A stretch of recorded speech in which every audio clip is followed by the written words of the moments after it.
Hello friends, welcome to EduACS your education mentor. So friend, आज के session में हम डिस्कस करने वाले हैं नीट पीजी की काउंसलिंग के ऊपर और देखेंगे अभी तक क्या काउंसलिंग हो चुकी है और इसके देखते हुए आगे क्या इम्पैक्ट पड़ने वाला है और राउंड नंबर 2 के लिए स्टूडेंट्स की क्या अप्रोच होनी चाहिए। Round number 2 common we will discuss over जितने भी स्टेट्स हैं, ओपन स्टेट्स हैं और DNV की जो राउंड नंबर 2 की काउंसलिंग होगी उस पर क्या इम्पैक्ट पड़ने वाला है।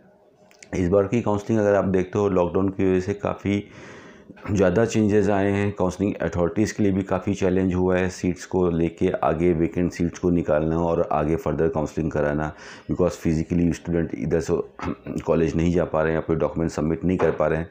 अभी तक ऐसा होता था लास्ट ईयर तक कि आप लोग को सीट अलॉट होती थी, उसके बाद आपका डॉक्यूमेंट वेरिफिकेशन राउंड होता था और डॉक्यूमेंट वेरिफिकेशन राउंड में स्टूडेंट्स को कॉलेज जाके अपने डॉक्यूमेंट को सबमिट कर देना रहता था, उससे स्टूडेंट ब्लॉक हो जाता था। लेकिन अभी स्टूडेंट फ्री है, फर्स्ट राउंड में पूरी तरह से फ्री था। इसको देखते हुए आगे क्या चेंजेस आएंगे, होपफुली अगर हम देखते हैं तो 95% स्टेट्स ने और DNB ने अपना round number first almost complete कर ही लिया है। बिहार और आंध्र प्रदेश जैसे एक्सेप्शनल 1-2 केसेस रह चुके हैं, वो भी hopefully within a week counselling करा लेंगे। और ये जो काउंसलिंग रुकी है जैसे कि बिहार एक्सेट्रा की, ये कुछ केसेस हैं जो स्टूडेंट की तरफ से किए गए थे जिसकी वजह से ये काउंसलिंग रुकी हुई है। तो फिलहाल अभी यूपी ने भी अपना, उत्तर प्रदेश ने भी रेजिग्नेशन के लिए एक लेटर निकाल दिया है कि ऐसे अगर कोई स्टूडेंट्स हैं जिनको यूपी के अंदर सीट अलॉट हुई थी राउंड नंबर फर्स्ट में और अगर आपको कहीं और पे सीट मिल चुकी है और आप यूपी की सीट को लीव करना चाहते हो, यहाँ पे रेजिग्नेशन देना चाहते हो, तो यहाँ पे आप अपने नोडल सेंटर से कांटेक्ट कर सकते हो और वहाँ पे अपना अलॉटमेंट लेटर दिखा के अपनी सीट को कैंसिल कर सकते हो। इस कंडीशन में आपको जो नॉर्म्स थे कि पूरा सिक्योरिटी अमाउंट 2 लाख रुपीज़ का आपको रिफ़ंड हो जाएगा और जो 10 लाख रुपीज़ की आपने फ़ीस सबमिट की थी उसमें से 10% का डिडक्शन होगा, मीन्स 1 लाख रुपीज़ का डिडक्शन होगा एंड 9 लाख रुपीज़ आपको आपके अकाउंट में वापस मिल जाएंगे। तो अभी रेजिग्नेशन चल रहे हैं। आप MCC का अगर अपडेट देखोगे तो MCC भी अभी अपना रेजिग्नेशन ले रही है। दो student want to leave the seat given to them of round number first, आप यहाँ पे लीव कर सकते हो। और MCC ने अभी अपनी कैटेगरी चेंज, यानी कि ऐसे बच्चे जो अब सेकेंड राउंड में NRI के अंदर से चॉइस फिलिंग करना चाहते हैं उनके लिए कैटेगरी चेंज का भी ऑप्शन निकाल दिया है। तो होपफुली ये सब चीज़ देखते हुए कंक्लूज़न ये निकल रहा है कि इसी मंथ के लास्ट में नोटिस आ जाएगा MCC की तरफ से और आपका प्रोसेस इसी मंथ के लास्ट से राउंड नंबर 2 के लिए स्टार्ट हो जाएगा। अब मेन चीज़ देखनी है कि राउंड नंबर 2 की अप्रोच क्या करें। तो राउंड नंबर 2 की अप्रोच को समझने के लिए थोड़ा सा हमको बैक में जाना पड़ेगा और राउंड नंबर 1 को देखना पड़ेगा।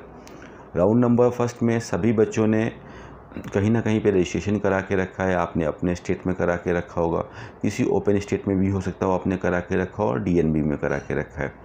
तो राउंड नंबर 2 में अगर आप काउंसलिंग करना चाहते हो तो सभी स्टूडेंट्स की काउंसलिंग करने का रीज़न डिफरेंट है। कुछ बच्चों के पास सीट मिल चुकी है, वो सीट को अपग्रेड करने के लिए काउंसलिंग करेंगे। डिफरेंट मोटोज़ हैं कि ट्यूशन कॉस्ट थोड़ा सा कम हो जाए, अभी 40 लाख वाला कॉलेज मिला है, राउंड 2 में 35 लाख वाला कॉलेज मिल जाए। इस तरह के डिफरेंट रीज़न्स रहते हैं।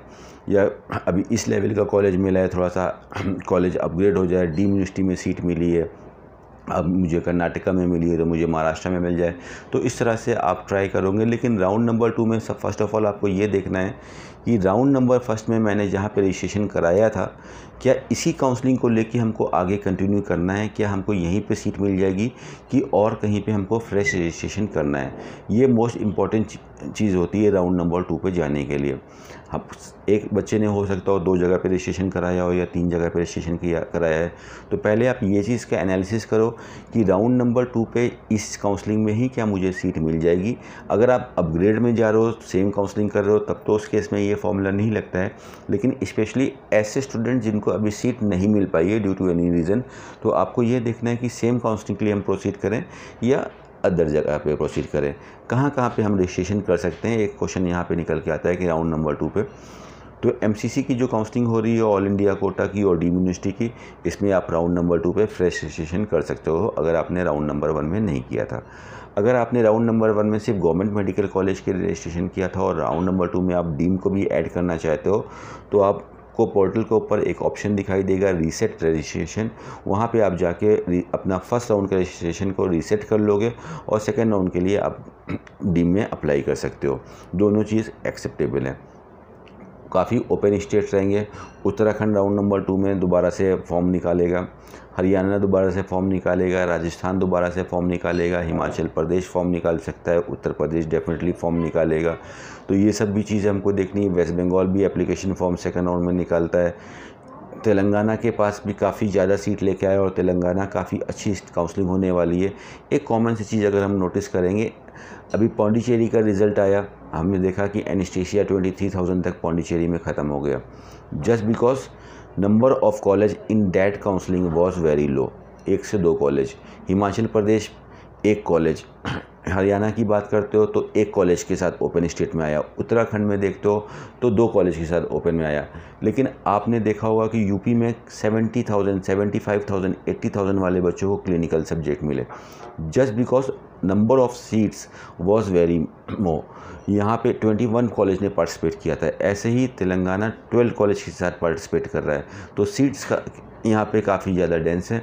तो तेलंगाना की काउंसलिंग में आप लोग देखोगे कि तेलंगाना में आपको 50,000, 60,000, 65 to 70,000 तक आपको क्लिनिकल सब्जेक्ट मिलने के चांसेस रहेंगे। एटलीस्ट 60,000 तक आपको क्लिनिकल सब्जेक्ट मिलने के चांसेस रहेंगे। क्लिनिकल का मतलब कि क्लिनिकल मिल रहेंगे, इसमें काफ़ी क्वेश्चन पूछने लगते हैं स्टूडेंट की, क्या सर मुझे जनरल मेडिसिन मिल जाएगी। तो एक फ़ीस कॉमन रखी गई है, सारे सब्जेक्ट्स के लिए डिफरेंट फीसेस नहीं है, तो इसका भी काफ़ी फ़र्क पड़ेगा। तो अबव जो क्लिनिकल लेके आप चलते हो, रेडियो, डर्मा, पीडिया, मेडिसिन, ऑर्थो, इन सब पे थोड़ा ऑब्स गैनी, यहाँ पे अगर हम देखते हैं तो ये सारे सब्जेक्ट अप टू, अगर हम पीडिया, मेडिसिन इनकी बात करते हैं तो 30,000 प्लस पे ये सब अलॉट होने की काफ़ी अच्छी चांसेस रहेंगी। तो तेलंगाना में जिन्होंने पार्टिसिपेट किया है काफ़ी अच्छा रहेगा तेलंगाना की काउंसलिंग। राउंड नंबर 2 में भी तेलंगाना ओपन रजिस्ट्रेशन कर सकता है। तो ये सब डिफरेंट जगह है जहाँ पे फ्रेश रजिस्ट्रेशन होंगे। तो राउंड नंबर 2 में आपको देखना है कि कहाँ पे हम रजिस्ट्रेशन कर सकते हैं, कहाँ पे हम रजिस्ट्रेशन नहीं कर सकते हैं। बात करें डीएनबी की, तो डीएनबी का 17 को 5 बजे ऑटो लॉक होने वाला था, लेकिन एक टेक्निकल मिस्टेक हुई डीएनबी की काउंसलिंग में कि काफ़ी बच्चों ने अपनी चॉइस फिलिंग रेडी करके रख दी थी, बट उन्होंने सेव नहीं किया था। They were waiting for the auto saving, but कुछ टेक्निकल एरर की वजह से काफ़ी लोगों की चॉइस पूरी की पूरी डिलीट हो गई थी, ज़ीरो हो गई थी, जिसकी वजह से इसको थोड़ा सा रिवाइज़ करना पड़ा। और यहाँ पे पहले 1 दिन और अब थोड़ा 22 तक आप अपना एडिट कर सकते हो और 25 को फाइनली रिज़ल्ट आ जाएगा। तो चांसेस जैसे हमने बताया कि इस मंथ के लास्ट में आफ्टर 25 चांसेस है कि राउंड नंबर 2 स्टार्ट होंगे। डीएनबी की जो फर्स्ट राउंड की काउंसलिंग थी इतनी ज़्यादा इंपॉर्टेंट नहीं रहेगी, लेकिन सेकेंड राउंड से मेन काउंसलिंग स्टार्ट होगी। काफ़ी लोगों ने जो डाटा मिला है उसको अपने माइंड में सिंपल तरह से कॉपी कर लिया है, उसको डिकोड नहीं कर पा रहे हैं, उसके कॉन्सेप्ट को नहीं समझ पा रहे हैं। They are only planning for the mop up round कि मॉपअप राउंड होगा कि नहीं होगा, मॉपअप राउंड में क्या होगा, जस्ट बिकॉज उन्होंने देखा है कि लास्ट ईयर मॉपअप राउंड में 25,000 पे, 40,000 पे काफ़ी अच्छे डीएनबी के क्लिनिकल सब्जेक्ट्स मिले थे। तो लास्ट ईयर मिले थे बिकॉज बाकी लोगों को नहीं पता था कि इतने तक मिल सकता है, लेकिन इस बार सबको पता है। तो जो बच्चे पहुंच गए थे दिल्ली उनका बेनिफिट हो गया था, बट इस बार सबको पता है। तो आप लोग मॉपअप राउंड के लिए प्लीज़ अभी से प्लान ना करें। मॉपअप राउंड के लिए आपको राउंड नंबर 3 के बाद देखना है कि अब नंबर ऑफ़ सीट कितनी बाकी हैं, then you have to decide for the mop up round. अभी जो सामने काउंसलिंग है round number 2, round number 3, you have to focus on them step by step. तो राउंड नंबर 2 की काउंसलिंग में क्या होगा कि काफ़ी स्टूडेंट जिनके पास ऑल इंडिया कोटा या अपने स्टेट में सीट मिल चुकी है, जो डीएनबी के साथ कंटिन्यू नहीं करना चाहते हो हैं, बिकॉज उनको अपने लेवल की सीट नहीं मिली है, तो मेजॉरिटी में आप समझ सकते हो कि 30 से 35% स्टूडेंट ये काउंसलिंग से बाहर हो जाएगा डीएनबी से। तो काफ़ी और नए रजिस्ट्रेशन राउंड नंबर 2 पे होंगे नहीं डीएनबी की काउंसलिंग में। तो नंबर ऑफ़ स्टूडेंट जो फ़िलहाल डीएनबी की काउंसलिंग कर रहा है वो कम हो जाएगा। तो उससे क्या होता है कि सीट मिलने की प्रोबेबिलिटी बढ़ जाती है। प्लस आपको पता है कि डीएनबी ने अपनी वेबसाइट के ऊपर 4,000 प्लस सीट पब्लिश करी थी और राउंड नंबर 1 में 3,000 समथिंग सीट के साथ उसने काउंसलिंग स्टार्ट करी है। तो टेंटेटिव यहाँ से अगर हम देखते हैं तो 1,000 सीट सपोज्ड हैं कि राउंड नंबर 2 तक जुड़ना चाहिए। ये अभी क्वेश्चन मार्क है कि कितनी सीट्स आएंगी, थोड़ा बहुत एडिट हो सकता है, बट एक हैंडसम अमाउंट ऑफ सीट्स भी आपकी राउंड नंबर 2 में जुड़ जाएंगी। तो सीट इंक्रीज़ हो जाएंगी राउंड नंबर 1 से और स्टूडेंट कम हो जाएंगे, जिसकी वजह से राउंड नंबर 2 से काफ़ी अच्छी प्रॉबिलिटी रहेगी डीएनबी की काउंसलिंग के लिए। Round number 2 and round number 3 are the magical round and golden round of the DNB counselling. Higher rankers ऐसे बनाया है डीएनबी की काउंसलिंग को, रूल्स एंड रेगुलेशन को, कि मॉपअप राउंड अगर होता है तो लास्ट के रैंकर जिनको कुछ नहीं मिल पाया है वही जा पाएंगे वहाँ तक। तो आप ऐसा कुछ ना करें कि आपको सीट मिली, सीट छोड़ा, जिसकी वजह से आप अपने हाथ में जो है इसको छोड़ के लास्ट में परेशान हो। तो रूल्स जो आते हैं उसको डिकोड करना अच्छी तरह से काफ़ी ज़्यादा इंपॉर्टेंट है। तो डीएनबी की काउंसलिंग भी हमारा अगर देखते हैं तो राउंड नंबर 2 में काफ़ी पोटेंशियल रखेगा और पॉजिटिव शिफ्ट के साथ आएगा। You can see a healthy positive shift in the DNB counselling. Healthy positive shift का मतलब होता है कि राउंड पर राउंड 1000 से यू कैन से दैट जो पीछे की रैंक सब्जेक्ट्स होते हैं, लाइक आप अगर बात करते हो एनेस्थीसिया की, ईएनटी की, ऑप्था की, रेडियोथेरेपी की, तो इस पे जब शफल आता है, शिफ्ट्स आती हैं, तो इस पे जो शिफ्ट्स आती हैं इस पे रेंज ज़्यादा रहेगा। यहाँ पे आप देख सकते हो कि शिफ्ट आपको मिल सकती है 2000 से 3000 रैंक तक, इवन 4000 रैंक तक आपको शिफ्ट देखने को मिल सकती है। There can be a shift of 5000 rank also. But if you will talk about the shift in the radio diagnosis, if you will talk about the shift in the derma, if will talk about the shift in the medicine, जो ऊपर के यहाँ पे shift आपको marginal देखने को मिलेगा। 500 से 1000 रैंक्स तक का शिफ्ट देखने को मिलेगा। पॉजिटिव शिफ्ट बिल्कुल आएगी। माइंड में सबके बैठा है कि 22,000 तक मेडिसिन मिली थी, लेकिन वो लास्ट में मिला था। अगर सभी बच्चों को पता रहता, काफ़ी बच्चा वहाँ पे पहुँचा होता मॉपअप राउंड में, तो चीज़ें कुछ अलग रहती, इतने पीछे तक नहीं जाता। तो कुछ हुआ है तो उसको हमको जानने की कोशिश करनी चाहिए कि ये क्यों हुआ है। तो you don't have to plan about the mop up round from here. आप देखो कि राउंड नंबर 2 पे अगर if I am participating in the counselling, what best I can do in my choice filling, that is the only thing. Choice filling ही आपकी counselling का whole and soul होता है।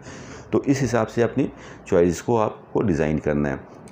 बात करते हैं अगर हम ऑल इंडिया कोटा में पॉजिटिव फीड देखने को मिलेगी कि नहीं in the case of the government medical college.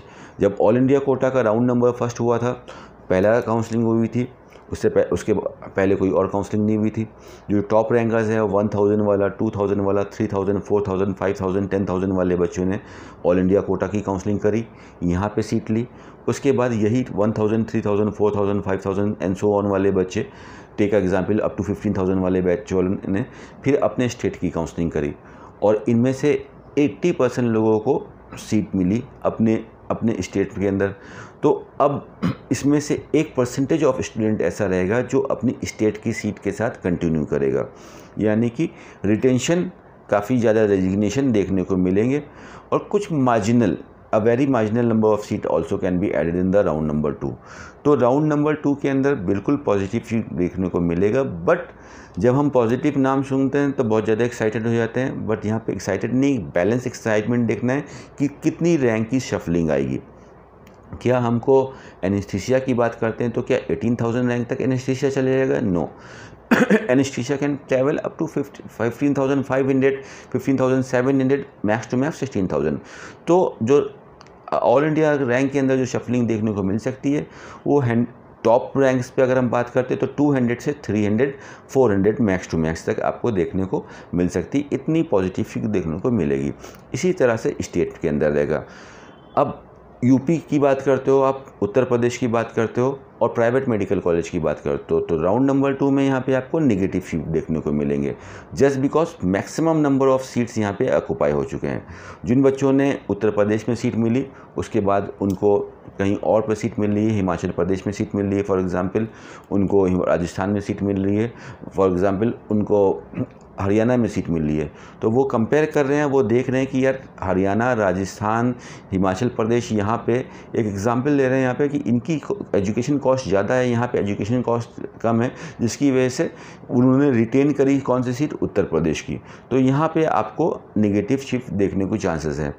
Rajasthan, आप सब प्राइवेट मेडिकल कॉलेज के लिए राजस्थान पॉजिटिव शिफ्ट के साथ आ सकता है, हिमाचल प्रदेश पॉजिटिव शिफ्ट के साथ आ सकता है। Because round number 1 Himachal Pradesh ने बहुत पहले फॉर्म निकाल दिया था, काफ़ी बच्चों ने यहाँ पे काउंसलिंग में फॉर्म फिल कर दिया था, लेकिन रिज़ल्ट बहुत लेट से आया है, तो काफ़ी बच्चों को ऑलरेडी डिफरेंट जगह पे सीट मिल चुकी थी। तो जो पीडियाट्रिक्स में, मेडिसिन में, ऑर्थो में जो अच्छी सीट्स ऑक्यूपाई हो चुकी थी वो खाली होकर दोबारा से आएगी। तो काउंसलिंग में अभी बहुत कुछ बचा हुआ है। अगर किसी भी रीज़न से आपकी काउंसलिंग सही से नहीं हो पाई है, you have miss the opportunity. So round number 2 have got ample of potential. अगर आप चीज़ों को सही से समझ के एनालिसिस से करते हैं, सिर्फ एक तुक्का बाजी में काउंसलिंग नहीं, आप कर रहे हो अगर काउंसलिंग, तो you know at the end of day कि अगर मैं 2 काउंसलिंग को लेकर चल रहा हूँ तो I will be getting something what I deserve on my rank.